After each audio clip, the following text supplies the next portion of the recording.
Yooyya daawwattootaaf hordoftoota irratti biyyoolessa Oromiyaa jaalatamoo oduu heenni dilee eeblu 19 barkum 2022tiif jenne qabannee sanii dhiyaanne jirra oduu guyyaa irraa sanitti muunkasan waliin tur Angalma Oromooti. Godin Orro Guduruu Wallaggaa Aana Guduruu magaal Waatiyoo keessatti saamichi ammaati. Jaalladhi Oromoo dabalata qaba. Waraanni sirna PP uummata Oromoo balleessuuf bobbaafaman godina Orro Guduruu Wallaggaa Aana Guduruu magaalaa Waatiyoo keessatti eebla 16 bara 2022 irraa qabuun qotee bultoota jalaa dirqiin qotiyyoota fudhachuun qalanii nyaachaa turuu maddeen irratti biyyoolessa Oromiyaa ibsaniiru. Akka jiraataan irratti biyyoolessa Oromiyaa dubbise tokko himetti guyyaa tokkotti magaalaa Waatiyoo keessaa qotiyyoo 25 ol akka fudhatan kaasuun yeroo itti qotee bulaan qonna arfaasaaf of qopheessaa jirutti hanga waanjoo jalaa hiikanii ooyiruu qonnaa keessatti qalatanitti gahuun ilmaan Oromoo dinagdeen kuffisanii beelaaf akka saaxilamu gochuu akka ta'e himaniiru. Qotee bultoota qotiyyoon jalaa fudhatamte keessaa kan maqaa arganne obbo Taarraqany Waaqoo qotiyyoo lama, obbo Gaaddisaa Tasgaaraa qotiyyoo lama, obbo Tasfaayee Addunyaa loon 12 jalaa fuuchuun isin ijoollee keessantuu bosona jira maqaa jedhutti maxxansuun saamaa akka jiran beekameera. Kantiibaan magaal Aroo Wancii duraanii Absalamoon Taayyee manidhaatti jeefame. Jaalawwee Muhammad dabalata qaba. Sirni gantootaa fi gobanootaa caasaalee mootummaa olii hanga gaditti dhuunfachuun namoota ilaalcha isaanii hin deeggarre dhabamsiisuu kaayyoo godhatee sochiitti jira. Godina Shaggar Kibba Lixaa Aanaa Wancii magaalaa Haroo Wanciitti kantiibaa yeroo jalqabaa magaalichaa kan turan obbo Solomoon Taayyee mana hidhaa keessatti ajjeefamee jira. Qeerroon Aanaa Wancii nageenya isaatiif maqaan isaa akka dhahamu hin feene har'aata biyyoolessa Oromiyaatti akka himetti poolisoonni humna addaa Oromiyaa eebila 15 bara 2022 obbo Solomoon Taayyee karaa irraa qabanii reebaa fi dararaa lafa irraa harkisanii buufata qubannaa isaanii magaalaa Harootti argamu keessatti galchanii hidhuun halkan eebila 17 bara 2022tti bari'u ajjeesuun fannisanii akka waan ofiin of ajjeesee of fanniseetti olola gadhiisuu maddi keenya himeera.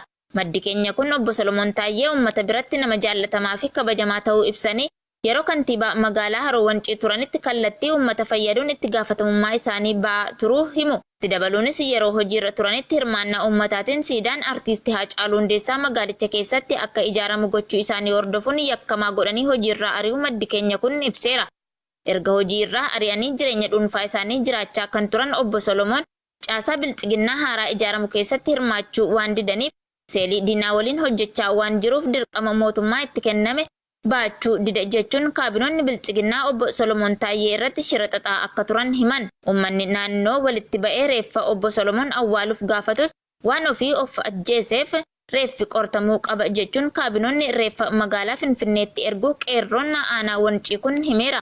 Haa ta'u malee mana hidhaa keessatti akkamii fi maaliin of fannisee of ajjeese kan jedhuuf poolisoonni sun iyyuu deebii ga'aa laachuu waan hin dandeenyeef badii hojjetan sana irraa miliquu hin danda'ani. Kaaba Oromiyaa godin Walloo Aana Jiillee Dhummuggaa keessatti finxaaleeyyiin Amaaraa namoonni nagaa ajjeesuu itti fufanii jiran. Bal'inni isaatiif jaalni moona Faayisaa. Ilmaan Oromoo dachee abbaa isaanii irratti mirga jiraachuu dhabuun kaaba Oromiyaa godina Walloo Aana Jiillee Dhummuggaa keessatti finxaaleeyyiin Amaaraa guyyaa gara guyyaatti namoota nagaa sababa tokko malee ajjeesaa jiraachuu maddeen har'aata biyyoolessa Oromiyaatti himan. Akka maddeen jedhanitti namoonni ajjeefaman kunneen ganda wasan qurqur irraa namoota 2 yoo ta'u namni 3 ammoo madaa'eera.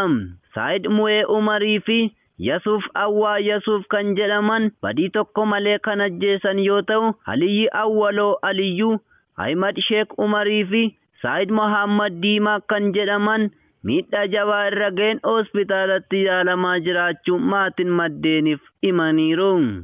Itti dabaluunis onuma kana ganda Baalcii keessatti ajjeechan itti fufuun guyyuma kana finxaaleeyyoonni Amaaraa nam 2 kan ajjeesan yoo ta'u nam 3 madeessaniiru. Qaasim Baashaa fi Muhammad Ibrahim kan ajjeefaman yoo ta'u Umaree Ammee Jooraa, Dogoliisaa Umar Muusaa fi Umar Muusaa Umar kan jedhaman miidhaa cimaa irra ga'een hospitaalatti yaalamaa jiru. Kana malees ganda naannoftuu keessattis Uumadee Saayid nam jedhamu sababa tokko malee kan ajjeesan yoo ta'u Uumadee Umar Asan Diingoo fi Ammee Muusaa kanneen jedhaman rasaasa itti roobsuun madeessanii jiraachuun maddeen Aana Jiillee Dhummuggaa gabaasaniiru. Ganda Goodaa keessattis ammaaf maqaan kan hin argamne nam tokko yoo ajjeesan tokko madeessuun dhaga'amee jira. Walumaa galatti finxaaleeyyoonni Amaaraa ilmaan Oromoo Oromummaan yakkuun guyyaa tokkotti ona dhiillee dhummuugaa keessaa namjaa yoo ajjeesan nam 9 madeessu jiraattonni maddeeniif gabaasaniiru.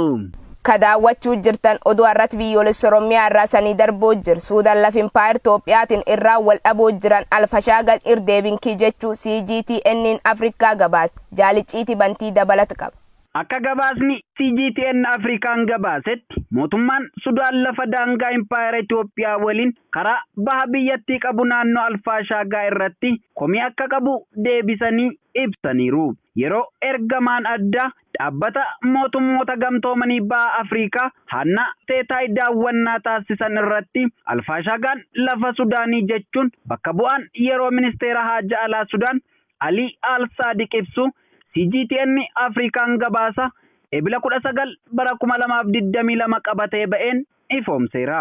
Waldhabdeen daangaa Sudaanii fi Impaayir Itoophiyaa gidduutti erga baatii fulbaana bara 2020 irraa kaasuun kan hammaachaa dhufe yoo ta'u lola darbee geggeeffamuun loltoonni ajjeefamaa turaniiru. Mootummaan Sudaan affeerraa Abiy Ahmediin loltoota kiyya bobbaasuun daangaatti siqe jechuun lafa keenya humnaan nu irraa fudhatanii turan persentii 95 deebifanneerra jechuun ibsaniiru. Impaayirri Itoophiyaa addunyaa irraa yeroo ammaatti biyya mootummoota ollaa lamaan Sudaanii fi Eertiraan birmadummaan ishee cabee jiru ta'uun beekamti. Godin Wallaggaa aanaa Limuu keessatti uummati Beenishaangul Gumuz godin Kamashii irraan uummata Oromoo irraan miidhaa dhaqqabsiisaa jiraachuun barame. Jaalnaa Tolammii dabalata qaba.